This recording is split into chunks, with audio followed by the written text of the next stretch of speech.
నిన్న కలిపి టమాటా పచ్చడి చాలా బాగుందమ్మా. బాగుందా? కానీ చాలా బాగుంది. మరి ఈరోజు వంటలు ఏం చేసావు? ఈరోజు ఏం చేశానంటే ఫస్ట్ అయితే నైట్ సగ్గుబియ్యం కాస్త నానబెట్టుకోండి. నానబెట్టుకున్న తర్వాత పొద్దున కల్లా చక్కగా నానతాయి. అవేమో కాస్త 2 గ్లాసులు నీళ్లు పోసేసి చక్కగా ఉడకబెట్టేసి కాస్త పలచగా పాలు పోయండి. పలచగా చేసుకోండి, బాగుంటుంది. చూడండి, ఇవి ఇలా పలచగా చేసుకోండి. పంచదార వేసుకుంటే చలవ చేస్తుంది బాగానే, చాలా మంచిది ఒంటికి కూడాను.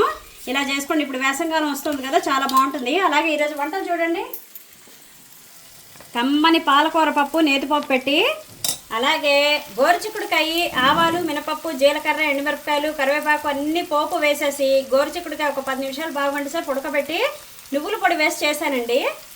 అలాగే బెండకాయ ఫ్రై, పప్పుల్స్ చేశాను. ఇది ఆల్రెడీ రెసిపీ పెట్టాను, మన ఛానల్లోకి వెళ్ళి చూడండి. అలాగే వేడి వేడి అన్నం, చల్లని మీగడ పెరుగు. ఇదండి ఈరోజు మా ఇంట్లో వంటలు. టమాటా పచ్చడి బాగుందన్న, చాలా బాగుందండి టేస్ట్ అయితేను.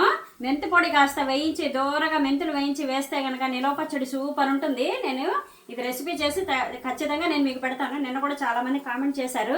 అలాగే మీ పిల్లలు లంచ్ బాక్స్లోకి ఏం చేశారు, అందరూ ఏం చేస్తున్నారు, మా వంటలు ఎలాగున్నాయో కామెంట్ చేయండి. ఛానల్కి లైక్ చేయండి, షేర్ చేయండి, సబ్స్క్రైబ్ చేసుకోండి, ఛానల్ని ఫాలో అవ్వండి.